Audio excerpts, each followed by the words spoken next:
Oh, this is gonna be the best summer ever.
Good Good morning. There you are. Good morning. Happy Friday. Welcome to the show. This is Coffee Sim News and talking about sim racing, aka the Pit Stop. How y'all doing this week as we get ready for the weekend ahead of us?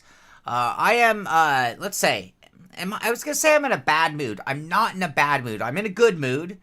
But I'm a little grumpy this morning, and the reason for that is because I had to wake up this morning and rebuild my entire OBS system for what feels like the fifth time in 2 weeks, as we're trying to get things up and running and firing at top level here. But yeah, we had to format this computer, and that meant this morning restarting and figuring out all my tabs for the news, getting OBS reconfigured and all of that. So I am crossing my fingers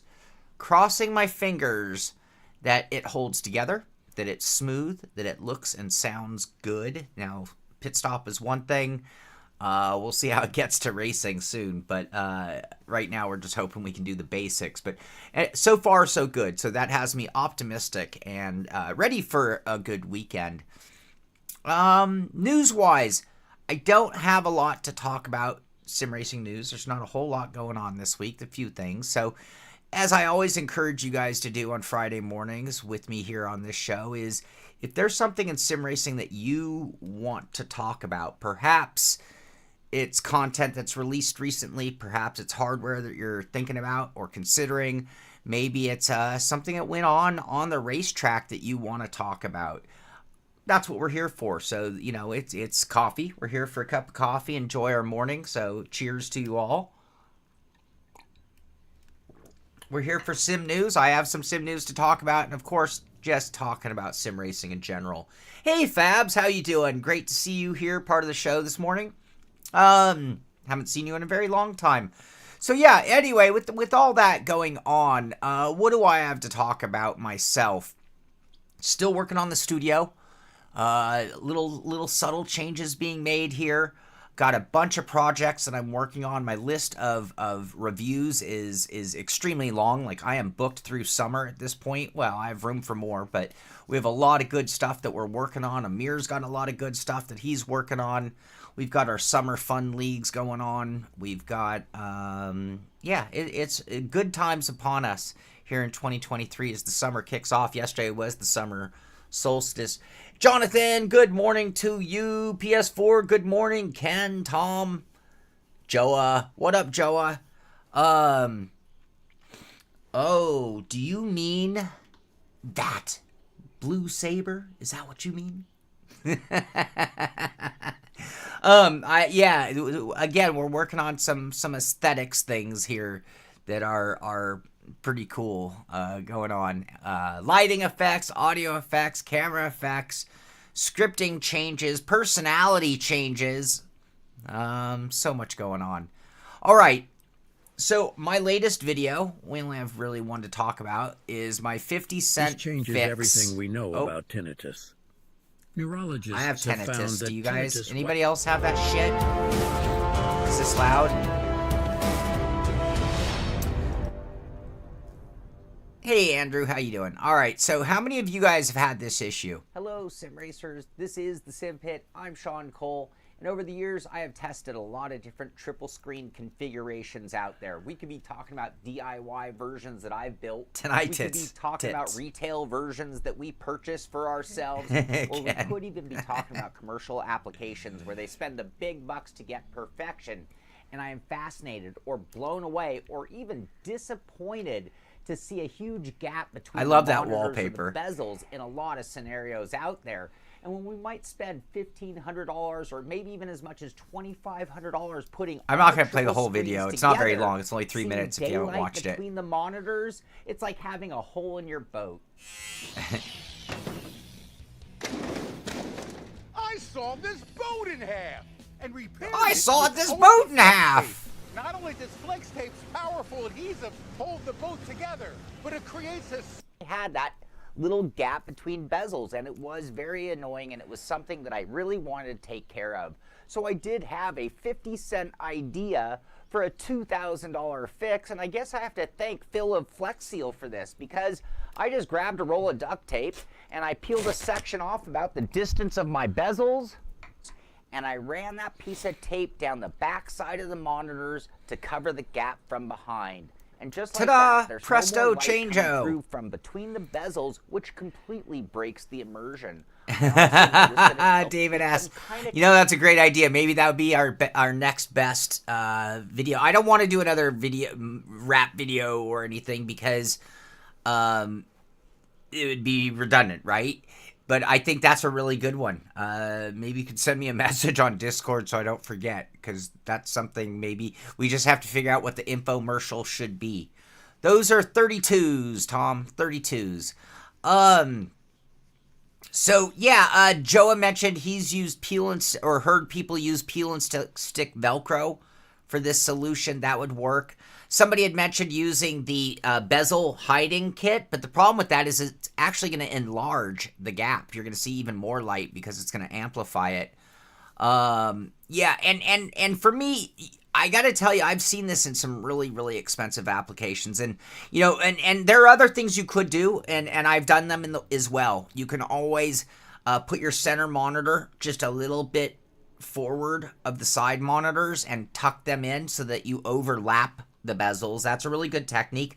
I myself don't like the jump.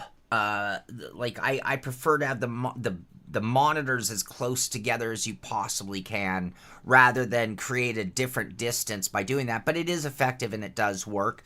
The other would be going the opposite. Somebody told me, oh, you just get them kissed. And it's like, no. I have done this many and many a times. And sometimes the bezels, sometimes it's the mounts, sometimes it's just that one little piece touches and it creates a gap somewhere else. There you go. Yeah. Well, you could use some silicone, like black silicone, and just slice it out with a razor blade. I do like the black duct tape because it is almost invisible in every direction. The other thing I like, and I did mention this in the piece, is the other problem I have is if you bump your monitor. Sometimes you get everything all perfect, but you just bump a monitor and it just screws everything up, right? Well, this kind of keeps them all tied together. So if it bumps one, it kind of moves them all in unison. You kind of just wiggle it back into place. Anyway, this is something I've done for a long, long time. And I just thought, this is a trick I've never showed people. It's not for everybody. I mean, you spend a lot of money on monitors. You might not want to put tape on the back of them. Yeah, exactly. Yep, so my monitors, as you see in this video, are completely isolated of my rig. I prefer to have, so this is my, I don't know if you have a good shot of it here, but you can see my rig's not there. Those monitors are floating on the wall. Take care of. So I did have a 50-cent idea. Caitlin, that would work great too. Yeah, some black acoustic foam cut to size. Flex Seal for this, because I just grabbed a roll of duct tape. Yeah, if you have wide bezels, Heiko, the overlap is kind of the way to go. I've been there and done that as well. Black hot glue. Brandon, you're right. And VR drivers don't have this issue or problem as well. So, and I use the word problem very, very loosely. Is it really a problem? Now, for me, I talk about immersion, and I talk about things that break our immersion when we're sim racing, which is sort of like ruining the moment. And so that's why I've always been a big fan of canopies, and I see a lot of people are going to canopies. That's something I've advocated for a very, very long time. Art, because it breaks the immersion. When we break the immersion, our brain floats and thinks about something else. So I think it's really, important to get that. That's why, like right now, in my view, other than the light bar that you can see here, I have everything's pretty blacked out. Because I stream, I usually have to have some lights pointed at me, which kind of sucks. But in a perfect world, I would have nothing but my monitors. Or VR. VR would do that, wouldn't it? All right, iRacing, a little bit of news. Let's start with the 6 hours of the Glen. How many of you took part? Green and red for the plaid shirt. How many of you ran in the 6 hour of the Glen event? My teammate was my good buddy Amir, my fellow contributor here on the show. And yeah, seriously, David, name a real race car without duct tape. I defy you. Tom heard about it. You heard about it? All right, well, we had a few teams here. I'm going to turn off my camera. Brandon knows why. We had 4 teams beyond me and Amir running in the Sim Pit colors, I should say, or team. So we had Team Black in the Cadillac. This was Johnny Alford and Noah Hinton, and they finished 5th overall in class. Team Blue, also Cadillac, with Sam Hinchy and Brandon Carl. They finished 7th in class in the GTP class. In the LMP2 class, we had Team Red of Ola Sarnquist and Chris Schulteis. They ended up with a DNF. Poor guys. I'm so sorry. Rough run for those guys. And Team Orange, who ran in the GT3 class, this was Ivan Barra and Ken Estep. I'll get it right one of these days, Ivan. I'm so sorry. And they ended up finishing 3rd in class. Great job by them. And then Amir and I, we ended up running. We had a real up and down day. We started 15th or 16th, I believe. We were all the way up to P1, legitimately holding P1 for a good hour or so of the race. And then we just had a big mishap. It was just a real unfortunate, one of those racing moments, and it ended up putting us on pit lane for 21 minutes. Yeah, I think we were Team Purple. By the end of the event, we were black and blue, that is, or purple. But yeah, at the end of the event, we clawed our way back after 21 minutes and dropped it all the way back to the back. We finished P11th, or 11th, P11. And I, unfortunately, had a computer lockup, which was sort of the beginning of my computer woes. And I'm thinking back, that might have been what I've been fighting. I'm hoping that my problems are all solved. So far, so good. So congratulations. Put my camera back on.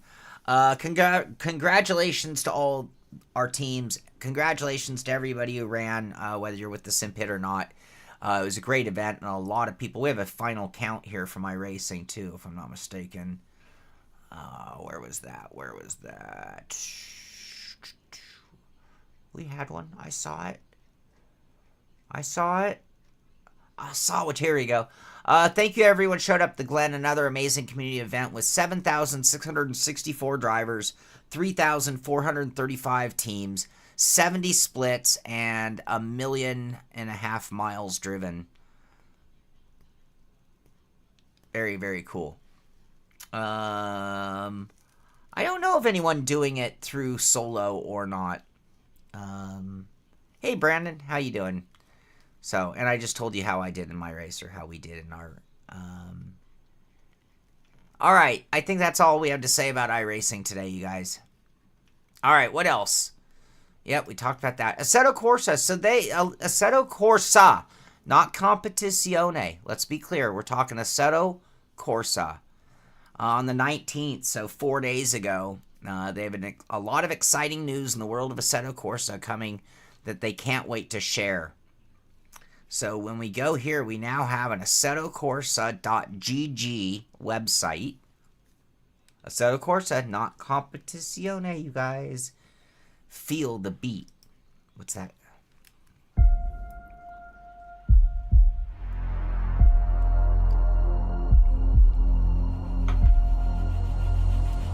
Wow, that shot of Nürburgring looked real familiar.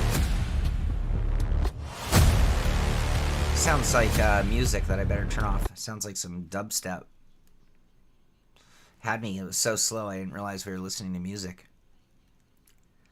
All right, so Assetto Corsa, not Competizione, which will be really good news. I mean, I think there are a lot of people out there.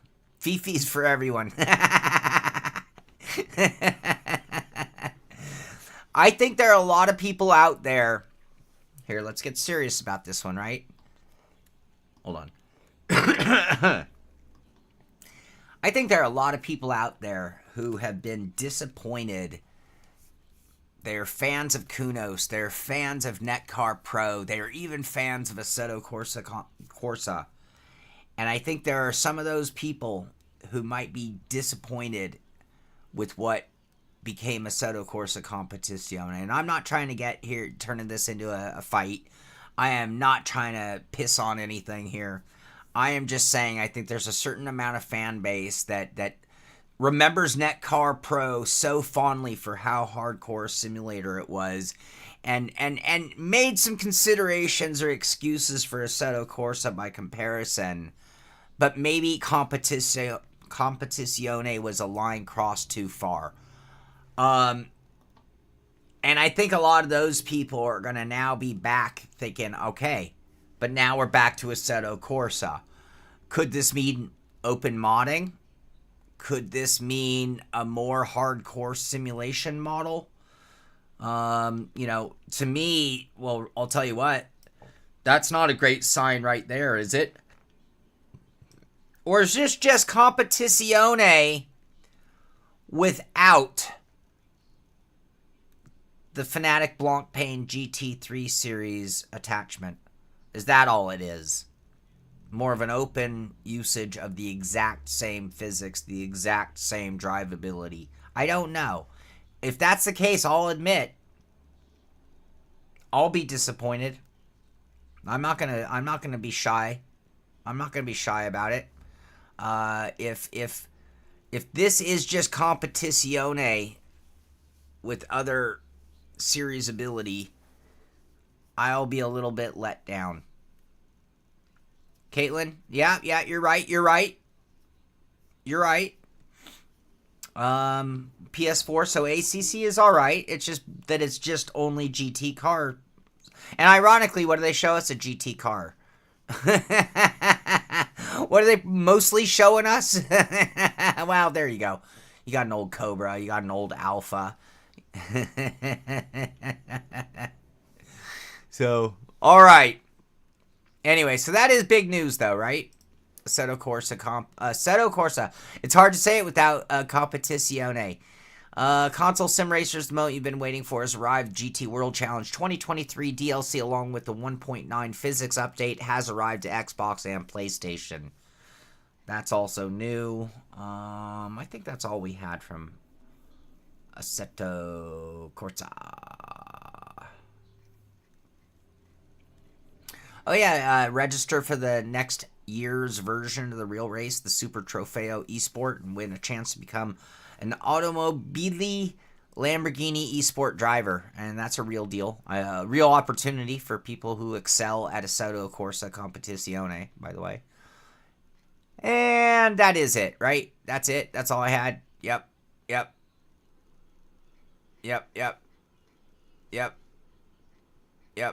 That's it. Okay. Sorry. RaceRoom. Right now, so on the 19th, starting on the 19th for 1 week, you can experience everything in RaceRoom for free until next week. Create your own championship, start a career in the ranked multiplayer mode, or simply try out any of the 200 plus cars and 50 tracks available in the sim. So if you heard about it, you thought about it, you never did it, well, now it's beyond just the free DLC for RaceRoom. It's everything they've got. So, maybe a good time to try that out.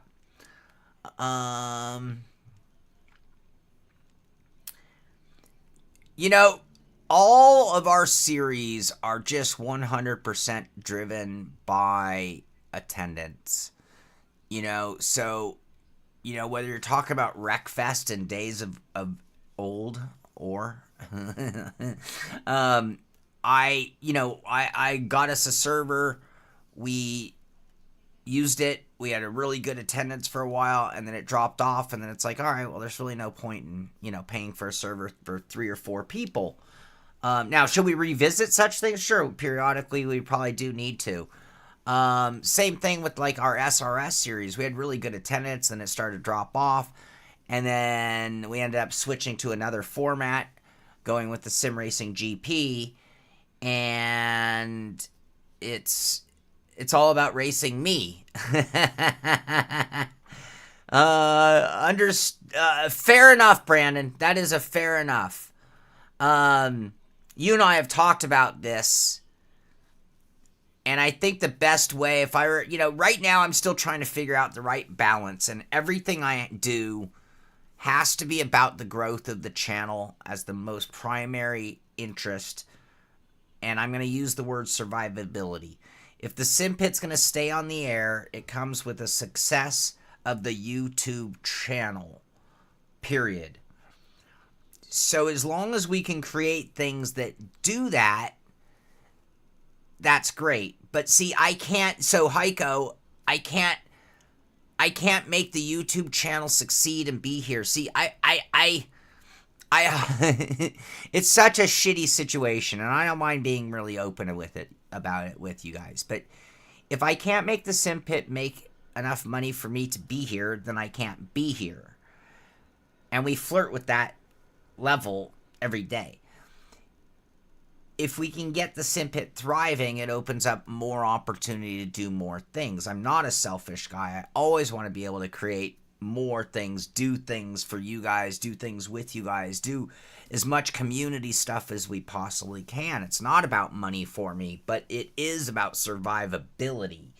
If it was about money, there are a lot of things we could have done a long time ago to sell out this show, and we've never done it, and we never will. So yeah, I just, what we need to do first is make sure that we're doing everything to promote and grow the YouTube channel. From there, we can expand. But getting back to Brandon, getting back to your point, because it's a great topic, and that's what we're here for on the Pit Stop, is A, to be very transparent, very open. I have no secrets. And B, to brainstorm ideas even. So in this case, talking about like setting that bar, like, can you guys beat Sean Cole? Which, great, that's awesome. I'm honored, right? So what can we do for that? Well, I think to bring back that kind of streaming, instead of it focusing on a league where we do the same thing every single week, and I'm not trying to take away from league racing, I'm just, again, staying in the mindset of the growth of the YouTube channel, growth of the community even, because they go hand in hand. But rather than run a league every week, 8 races in a row against the same guys, which is, no offense, self-serving to our small group, but not great for that greater growth, right? So maybe it needs to be more like, I don't know if you guys ever watch like Tim the Tap Man. He's like a Call of Duty kind of streamer. But, he gets on the air and he talks about what he's going to do, and he lets people know, I'm going to go out and I'm going to play this map. We're going to go crash this server or whatever, so that he gets his community ready to go out there and fight with him, right? That's the name of the game. And I think for me to do this best and give you guys that, right, which I want to do, because I love racing with you guys also. Terry, you're my first bar. Brandon, you're my first bar. I would rather beat all of you guys before anybody out there in the regular public, right? So, but we need to do it more like that. So where, maybe I can get on the air, and again, when we get our cadence, when we get our scheduling, when we get our growth to a level, we can then start doing some of that, fire up the camera maybe on a Monday night or a Sunday afternoon, and, kind of do this in the beginning and talk about it and be like, I really been wanting to, I noticed that the Porsche is at Laguna Seca, and I've been really dying to try out that combo, so I just want to let you guys know I'm going to get out there and I'm going to crash room 704, but I'm going to run the 9 o'clock race, right? We can do stuff like that for sure. Yeah, we could do something like that, Terry. Like, I could host an event, so instead of it being about, and that's a great idea, great suggestion, instead of it being a league thing where we're so repetitive, and instead of it being just Hot Lap Hump Day, which is its own thing, but that I would literally host, just go on and host a random event, random car, random track, turn on the stream, set it up for a couple hours of practice, and then a reasonable race of some sort. I think that those are great suggestions, great ideas that combined everything we're talking about, that Terry talked about, you know, setting me as a bar, being able to beat me as a judge, a level, like how good am I? Like Brandon said, me being the guy who wants to beat first, totally get it. And vice versa for you guys, right?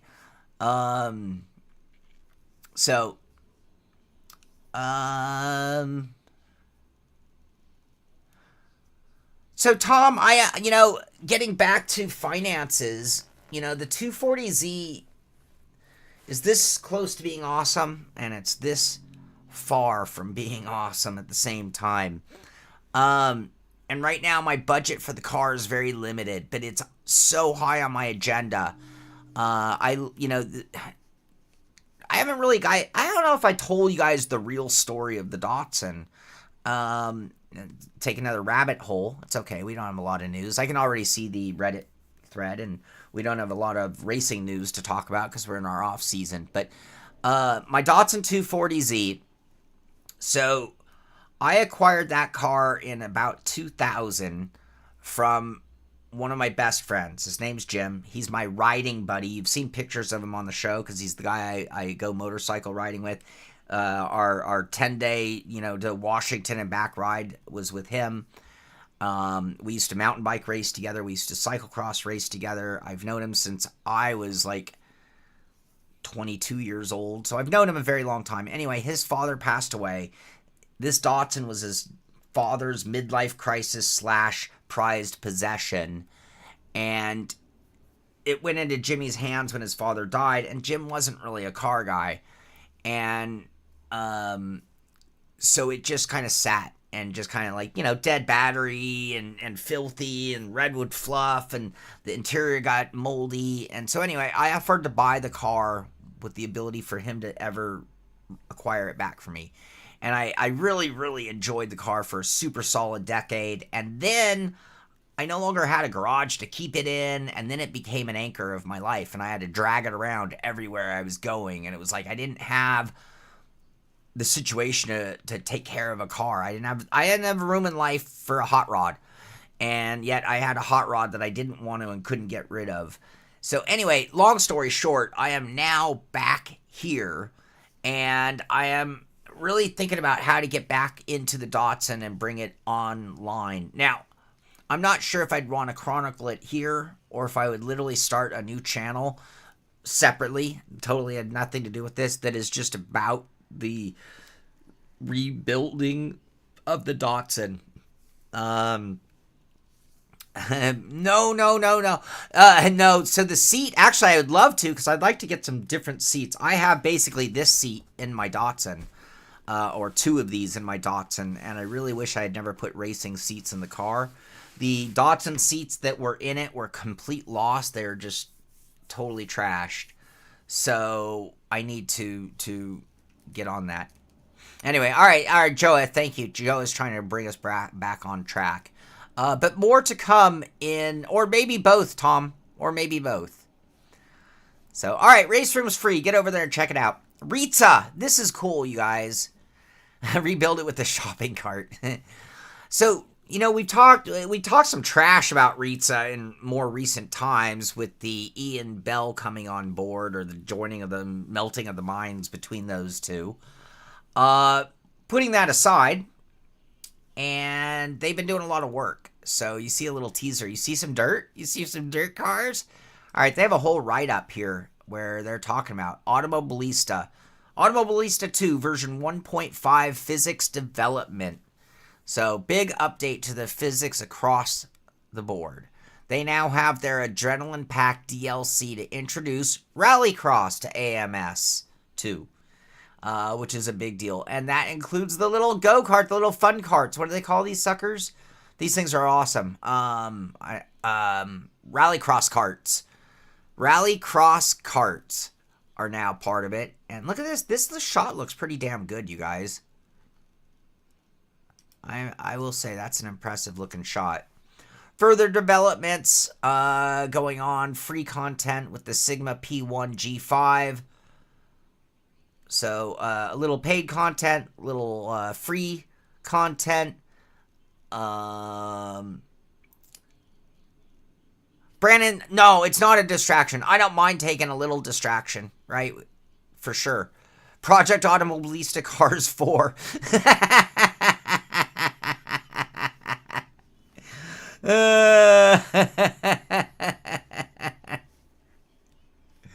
Yeah, really well done. AI improvements, multiplayer developments, visible safety car, pit crew sets. Le Mans coming for Automobilista in the works. So, yeah, AMS getting a lot of work done on it. Okay, so Ren Sport. Ren Sport is doing their closed beta. Certain streamers are in on it. I applied late, and they were really weird because they, like, wanted me to do interview with their people, but then they, like, didn't even acknowledge my request to get in on the beta.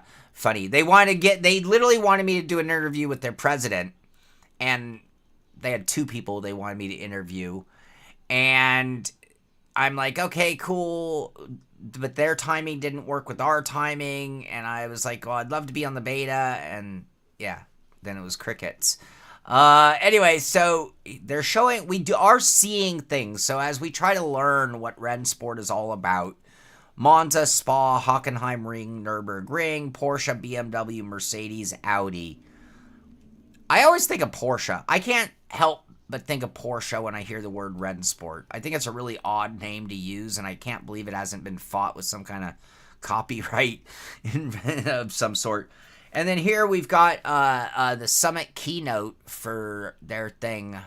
An open beta? So before we think about the open beta, we have to go through 3 steps with the beta, or with the closed beta we starting now. We will start the closed beta with a single player environment, so that you really could drive all the racetracks you see in ESLR1. You could drive all the cars, so really getting familiar with all the environments and so on. It's like a mash of their 2 names. Jump into a second step where we with Ren Sport will host online sessions and online activities, so there you could jump in and do. I don't think Jeremy Renner died. Online experience. And then the third step of closed beta is definitely that the community could do their and host their own sessions and could do. Yes, I remember that one, Jonathan. All right. Okay. Closed beta. Well, that's old. Okay, that's all we have there for that. Yay. So this is kind of cool to see. This is in regards to F123. So this was posted 4 days ago. Following launch last week, the development team is continuing their hard work to make F123 even better. Your feedback counts, and we published a list of top community-raised issues that you'll see addressed in future patches. So when I go to the list, and so here's the actual post, check this out. So they're showing you what this means. So investigating, meaning a bunch of people have raised issues, awaiting a patch, resolved, closed, all right? So right now, commencing June 26th, this is what they're looking at. Investigating, AI slowing to match speed, no pit lane. Look at all these new ones. These are all community-fed things that they're looking into right here. These are things that they know that they're looking into right here. Already awaiting the patch. We've got the whole list of stuff that's actively already being worked on. And then they show what's been resolved. And this is when certain things have been completely closed and no longer being talked about or an issue or problem. So hopefully that's a good sign of the future for that sim. Big congrats to Igor Fraga. He did it. P1 round 6 in that light series, GT Light. What do they call it? In the S Formula Lights. That's what they're calling it. S Formula Lights. So there he is on top of the podium with the big giant trophy. And then we got Amsterdam coming up. Yes, we know that. And then one more thing I did want to mention. Oh, Olympics. So it's finally happening. Our finalists are heading to Singapore. And then, let's see, I've got this for you guys. Olympic Esports Series Motorsport event. Be broadcast June 25th, you guys. 2 days away from the Olympic version of sim racing. Who'd have thought?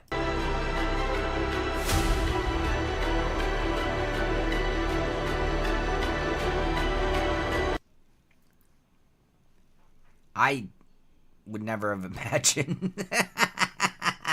I know it's kind of silly. I know, it is kind of silly, sure, granted. But it is upon us. Will you watch it? Anybody gonna watch it? Who's gonna watch it? Anybody offended by it? Anybody got a problem with anybody? Any of you got a problem with that? Am I overusing? Am I overusing the camera too? All right. Forza Motorsport. We are finally starting to hear more about the latest version of Forza Motorsport. So they're bragging about how no two laps are the same because of their day to night transition ability. I might be mowing my lawn.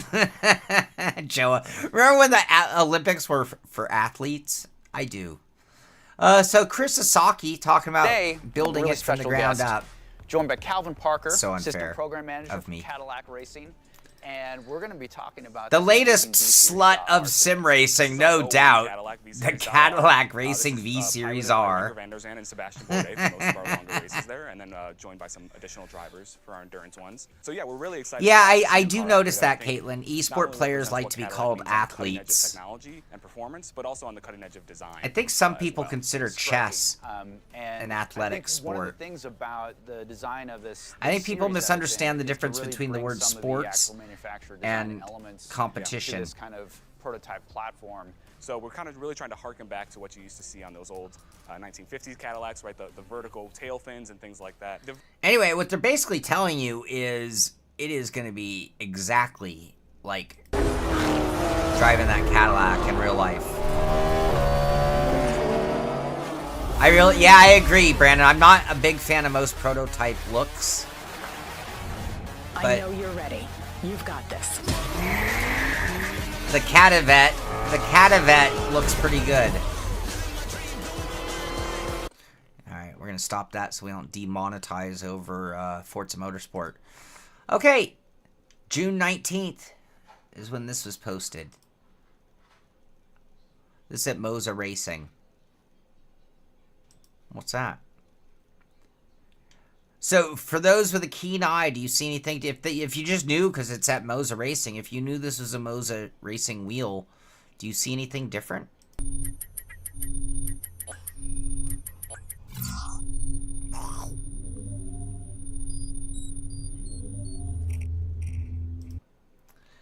Alright, it's time for something fresh and exciting. Keep watching this space for more information. Anyone? Anyone?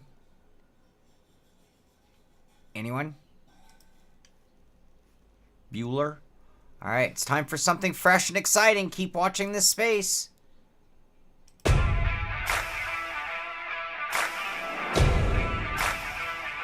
A tease for the tease for the tease of the tease.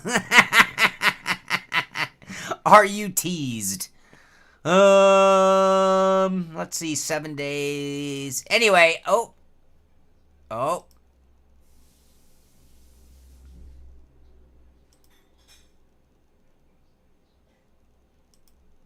What? So, I think Monday is the end of their countdown, if I'm not mistaken. I'm not saying you should tune in. Well, you should tune into the Moza Racing Twitter page. Monday, I think, is when they're going to show us whatever they're showing us.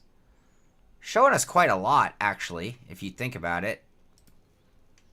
They're showing us a lot. So, anyway, tune in Monday. Tune in Monday. Okay, what else do I have? I think we are down to talking about some personal stuff.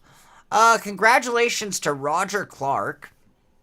Roger Clark won our Hot Lap Hump Day on Wednesday.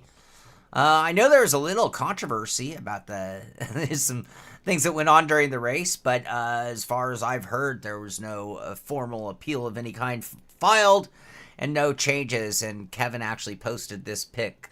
So Roger Clark winning the event in that beautiful, that's a cool looking Ferrari, I will say. I like the look of that Ferrari. And at Willow, and I was not able to run at Willow Springs of all places, because that was the day that I realized that everything had gone wrong with my computer. So far, so good. Cross my fingers still.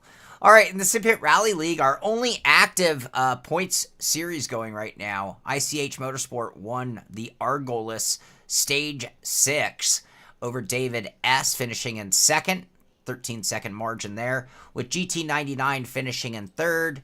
And with that, our season looks like this. After 5 events, David S. leads the way over ICH Motorsport with GT99. So same 3 are in the top 3 spots right there. Edgar sitting in P4 after almost coming up on the halfway point. Wow, this is it, you guys. Oh, I'm so sad. We're down to Simrigs.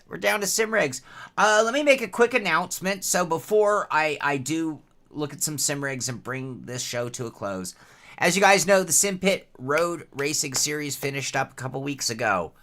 And now we are moving into our off season. Let's not call it an off season. Let's call it a fun season. Amir is going to hook you guys up on some racing. It's going to happen at that same bat time, that same bat channel. This is going to be just random races, so give you an idea what we're looking at. So we're talking Sundays. We'll have a fixed setup, so nobody gets an advantage. Fixed setup. You'll get 35 minutes of practice, 10-minute qualifying, 45-minute race. And this will be Sunday at 10 o'clock a.m. That is our normal road time slot. And it's going to start up this week, I do believe. Yep, this Sunday. And that'll be the GT1 cars at Spa. Next week, it'll be GT4s at Brands Hatch. Dirt 305 at USA International. So he's throwing a little of everything at you guys, at us. Pro 2 light trucks at Daytona Dirt. Heat Racing. Skippy at Barber Short. NASCAR Cup at Monza Oval. Oh, yeah. Delara IR18 at Indy. Cadillac CTS-V at Sebring. Open to everybody, and it'll be a good way if you haven't run with our road series guys on Sundays. It'll be a really good way to learn that crowd, build up some rivalries, so when we get into our next season, it'll make it that much more fun. If you want to, the best way to get involved in any of the SimPit racing. So right now, again, we're kind of between series in a lot of cases. But ultimately, we have a thread in all for all of the racing series we do in our Discord channel. So here's the link to our Discord channel. And if you get in there, you can get in there, and they are random. Hold on. No, I don't think they are. Oh, yeah. I'm sorry. Thank you, Joa. They are random. Those were just examples of things that could be shot out of the randomizer. So we don't know what Sunday's event is. Forgive me on that misinformation there. Anyway, so yeah, if you want to take part in any of our racings, first step is to get into our Discord, introduce yourself, ask some questions, and we have threads for just about anything you'd want to do over there. All right, let's look at some sim rigs. Nice button box configurations. Philips Hue lights can really take the immersion to the next level.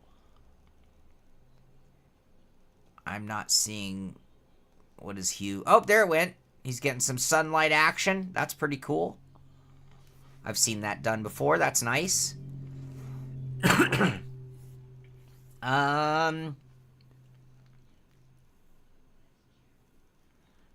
Bought T818. Really like it. Not a week old yet. Awesome. John Stone. Did you... So, John, the first thing I have to ask anybody who buys an 818 is... did you already own Thrustmaster wheel rims? Were you already part of their ecosystem? And was that part of your decision making? Or did you just like and choose that direct drive wheel?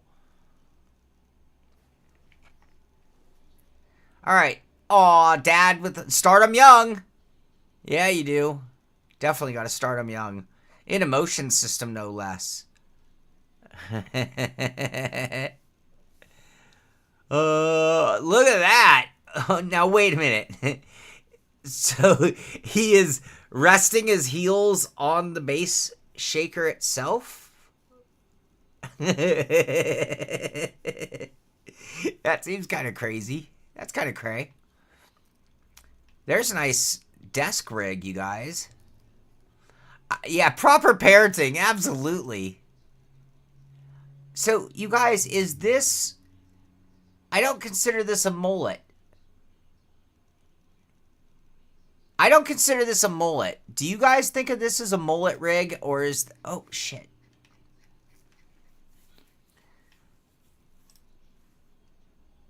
Oh, he changed. Oh, he downgraded. He went from that to that. Interesting. You want to see the models on the wall? All right.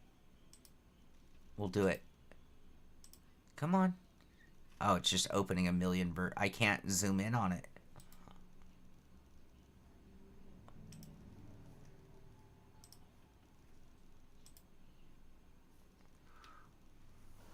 All right. Semi-mullet. Yeah, I agree, Terry. I agree. Tom Jones, a mullet rig is traditionally at a 90-degree angle to the desktop version, and they use one computer between the two. So you got a rig and then your desk, and you usually just turn your monitor to accommodate the other. That looks like some Lego cars right there. Isn't that a Lego Porsche? Those are all... That's a Lego 350. It's definitely not a Lego dragster. All right. Pretty cool. Pretty cool. And let's see. We've gone way beyond that guy's rig now. All right. We're going to scroll down. 200. Waiting for the rim. Final racing rig. That's it. That's it, huh? You're all done.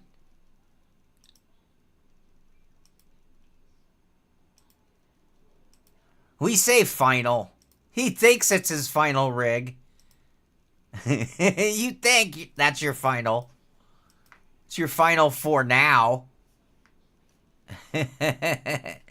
I could never go back to racing in a swivel chair. I did it for a long time, I admit.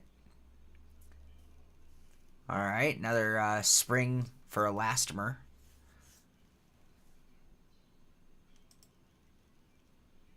So someone turned up contrast? I don't see anything there, do you?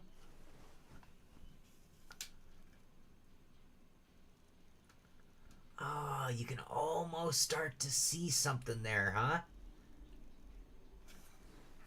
So they say it's an R12 confirmed.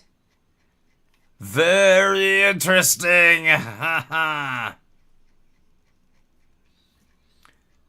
right, what else? What else? Upgraded tribbles. Now you need a bigger apartment. Indeed. You can see his extra spring here on the windowsill, by the way. I wonder if that's the same guy as this. Digital graphite. Nope, Squirts Jackson. Terry, I did, huh? I did the full old man squint. Oh, no.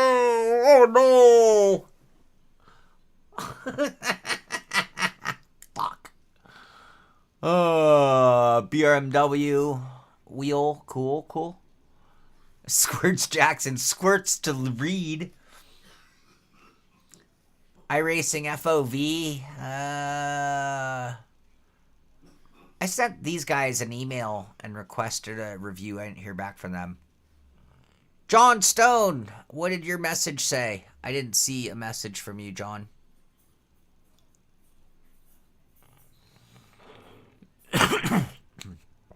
No, John. Oh, wait. There. I thought I saw it.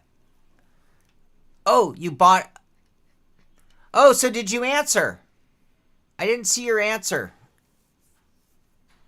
I'm scrolling back. This is on the T818. Yeah, so are you in the ecosystem?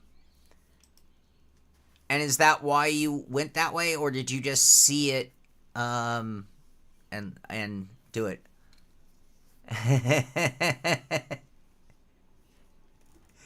Yeah, I was told you can do this if you need to read a prescription bottle, by the way.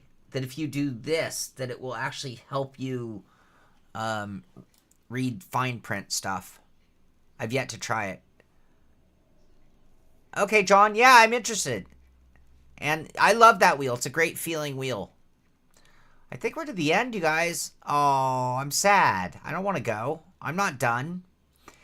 Is there anything else that you guys have on your mind? So as we are here for coffee, I'm going to take a swig of my now cold coffee.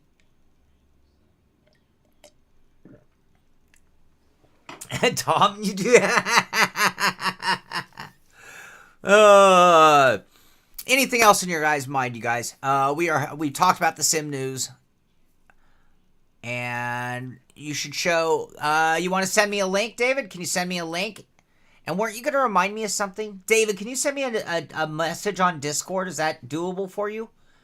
If you send me a message, I can do it. If I try to get the link, God knows what I'll do to the stream. Tom, there was no upgrade made. It's the same computer. It was just time for a format. And with the format... Alright, I'll grab this. You guys can look at this while I wait on the next one. This is Andrew White's latest efforts. Andrew, your monitor... Are your monitors, like, straight back? I prefer, like, more of a 45-degree angle myself. What do you guys feel about angle on triple screens? Looks like you have those things coming right back at you, buddy. And this is annoying the heck out of me.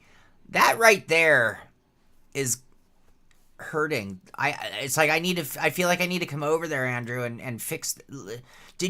Duct tape? For starters, this gap between is duct tape. Now, whether you can get them aligned better or not, I understand, because if I've done wood, sometimes the holes just don't like to go exactly where I want them to go. Nice setup, by the way. I'm not trying to take away from anything. Nice setup. So, okay. David S. Precision Sim Engineering. Let me see what I can do about this, you guys. They have a new button box, apparently. And they are some really nice high-end equipment.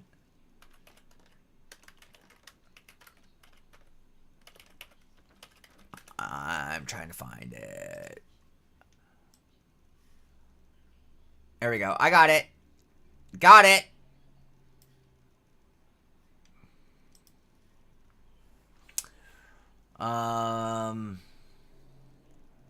You're on a G29 and LCM pedals. Gotcha. I did not, Joa. Is Oval League starting already? I did not know that.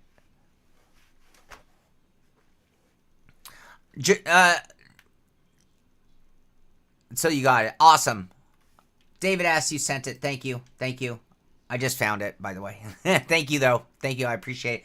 And what was the other reminder? I had to remind you. You had an idea earlier. Oh, it's the infomercial. It was infomercial. Now I remember. Billy, did you see my video at the beginning of the show? I think you got in here late. Did you see my, And I peeled a section off about the distance of my bezels, and I ran that piece of tape down the back side of the monitors to cover the gap from behind. And just like that, there's no more light coming through from between the bezels, Thank you, David. which completely breaks the immersion. I also noticed that it helped keep them kind of connected. So if I do bump into one of my monitors, that they kind of move together. And okay, enough of that. We already talked about that. I was just showing off. All right. Precision Sim Engineering. Where'd that go? We had it. Where'd it go? Oh, it's a different browser. The Pro Switch panel, €250.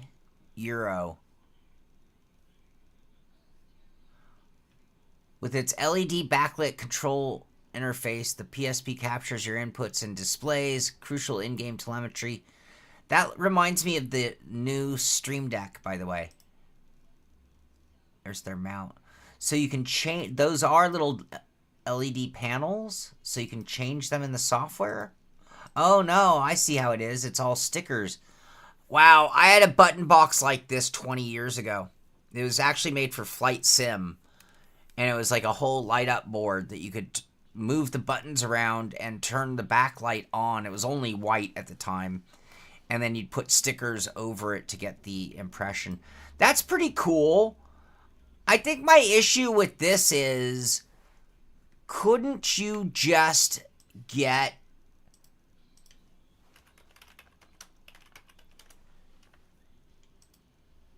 I guess it's not as many buttons, but couldn't you just get one of those?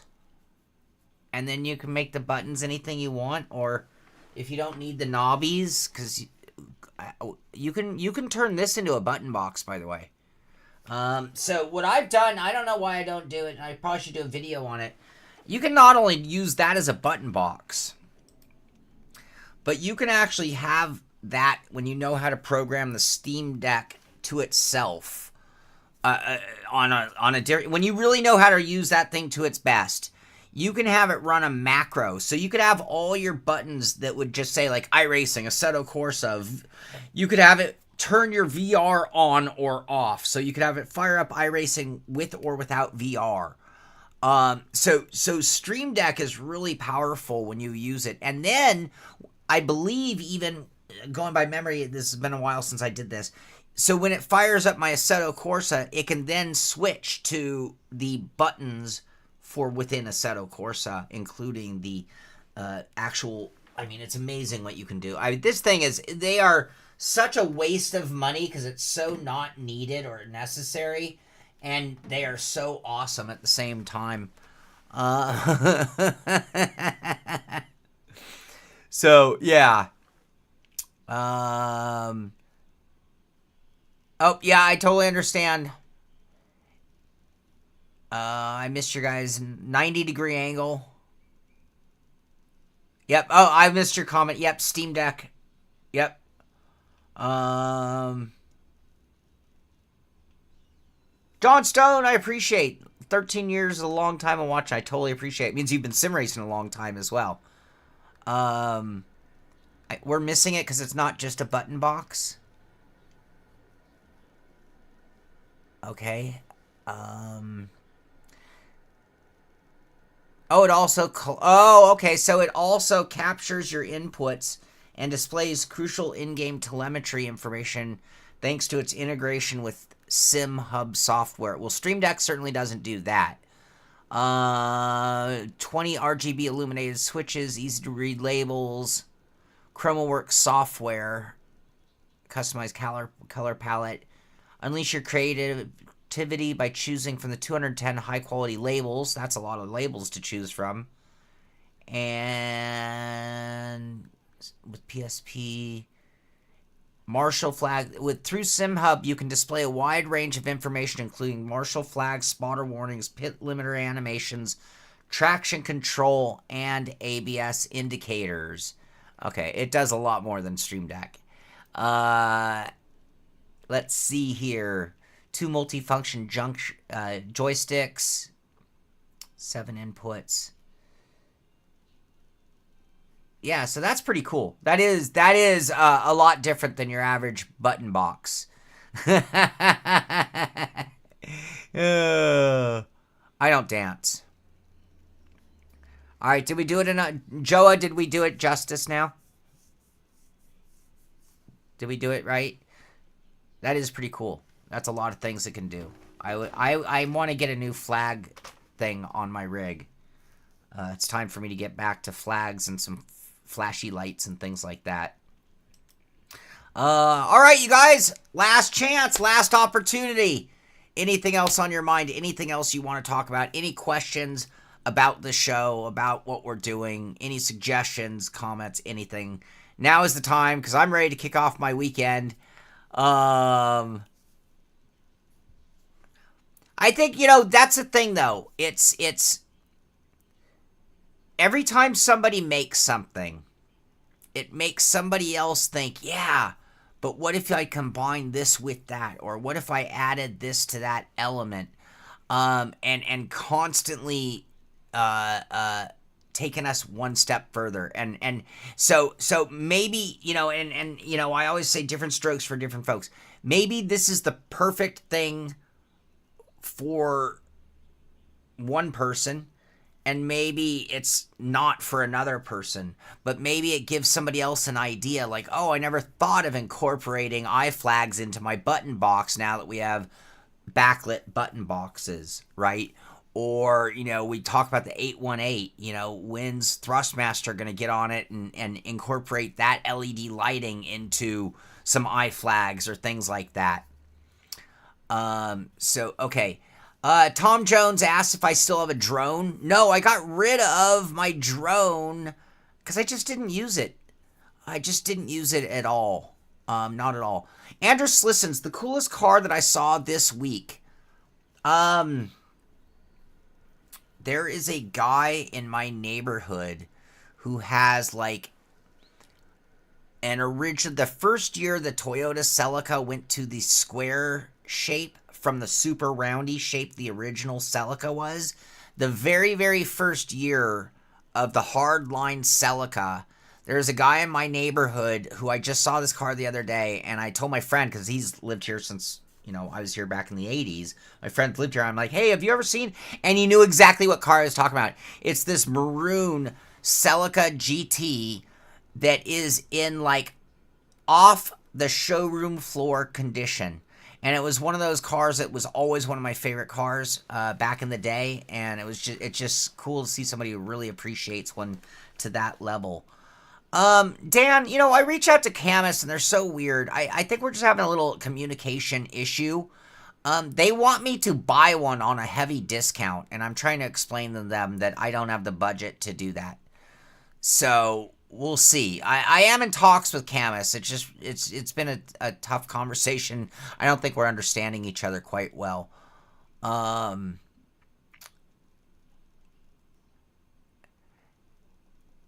Yeah, agreed, Terry. And that's for me. When I do mine, I am going to be making sure it's in just like this camera is in the optimal place I can get it without taking away from my view. So it's literally double stick tape to my bezels. It's not even above it. I just wanted to make sure. Oh, Tom Jones, you're right. I got that wrong.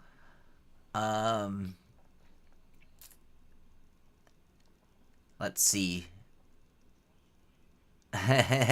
Sean Cole Unplugged. I think this is the unplugged version. Billy, I'm backed up on some reviews. So I've got a couple of reviews coming out on Monday and a few reviews lined up the following week and a few after that even. So we got a lot. This is the unplugged. There'll be no After Dark, but we were talking about earlier bringing back some version of community racing, which might represent that, I supposed. John Stone, yes. I remember some of those R-Factor special events back in the day. I don't recall, Tom Jones. I'd have to look to confirm the number. I don't recall. Yeah, I'm not sure. I need to reach out to them again, Joa. It is intriguing. And that's... Dan, what you're talking, the intriguing factor gets back to exactly what I was talking about right here. Now, do I think that Camus designed the next greatest wheel in the world with their in the wheel motor versus the in the base motor concept? No. However, if all it did was make another genius out there think about something else, it's those kind of things that make me feel like that's when we make our biggest leaps forward, is when someone else gets an aha moment from something that somebody else did.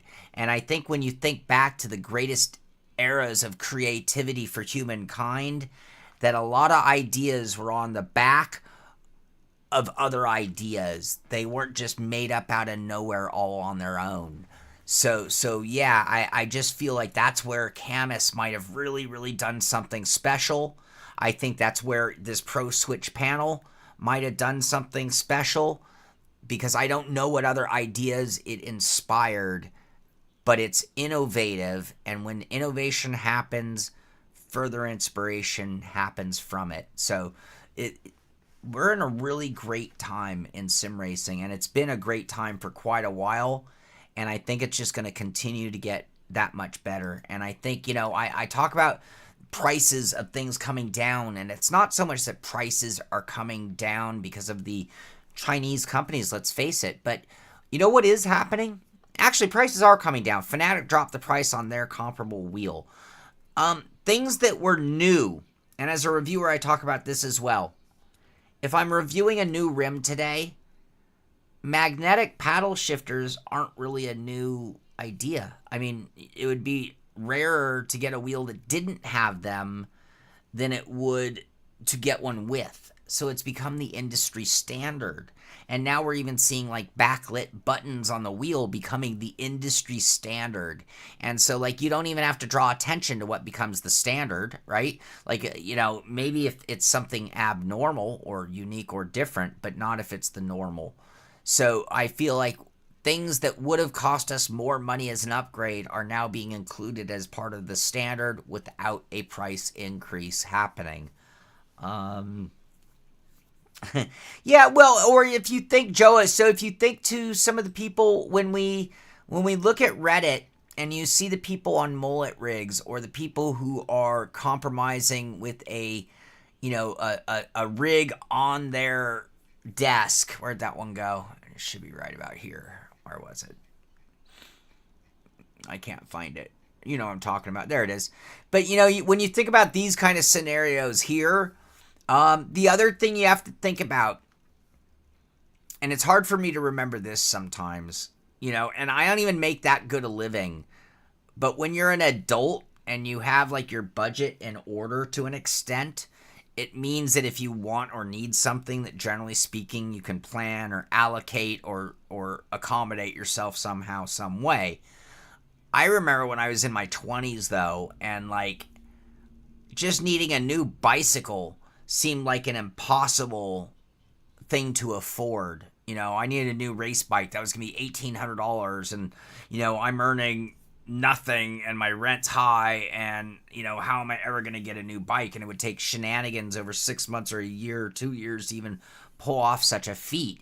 So for me, I have to think back in the Wayback Machine about how important pricing is. And, I know a lot of us are getting on in our years, and a difference of $100 or $200 versus to get what we want versus what we need isn't a big deal. But when I was at that younger age, it would really be critical. $100 or $200 might be the difference of getting or not getting something. So yeah, and it just might, and that's what I think. It just might be. It just might be a really good wheel, and look at the price point. It's in line to disrupt that market exactly. So that's a critical part of it. According to Dave Ramsey, never use credit cards, never buy anything, die at 80 with money. I thought life, if you don't have kids, I thought life was a zero-sum game. So if I time it perfectly, I will die spending my last dime. I'll have a stick of gum with my last dime.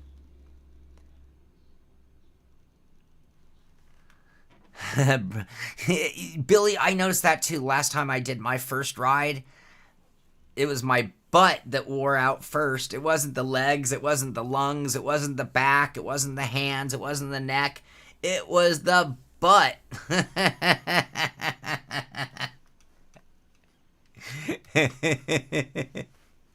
There you go, Tom Jones. That's the way.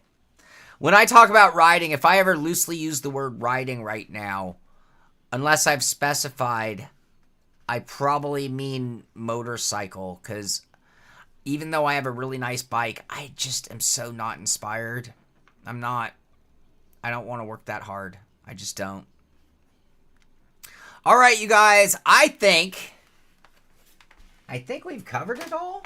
Have we done it? Are we all done? I feel like I need to go to the bathroom. Joe, yeah, so whatever you haven't spent, you'll just have it burned in the casket with you. I get it. I'm with you there. So, all right, you guys. Well, the stream held together. And I'm looking at my CPU usage, 10%. That seems reasonable. Next SimPit live stream, to the best of my knowledge, will be Friday of next week. It'll be the pit stop next week. I don't have anything else planned. You guys can always feel free to hit me up on Discord for ideas. Somebody gives me the right idea. Hey, you never know. Everything's open. We're open and to doing anything, anytime. So, oh, you were asking Billy. Oh, Billy. Oh, sorry. Yeah, Billy, when is yours? Thank you. Thank you for the clarification. Awesome. I'd like to try an e-bike. I would like to try that. That might be what could get me pedaling again. My ex-girlfriend has a really super duper fancy e-bike, so I might have to give that a shot and see how it works. All right, you guys, I am going to take off. I'm going to get to the restroom. I am going to get my weekend going and get out there and do some driving of my own and have some fun and get back to editing and filming and all that good stuff. I want to thank you for kicking off the weekend with me, for being here for coffee, sim news, and talking sim racing, aka the pit stop. It's always a pleasure. It's always a blast. Get out there, do some sim racing. Have yourselves a great weekend. This is the Sim Pit. I'm Sean Cole, and I'll see you on the track.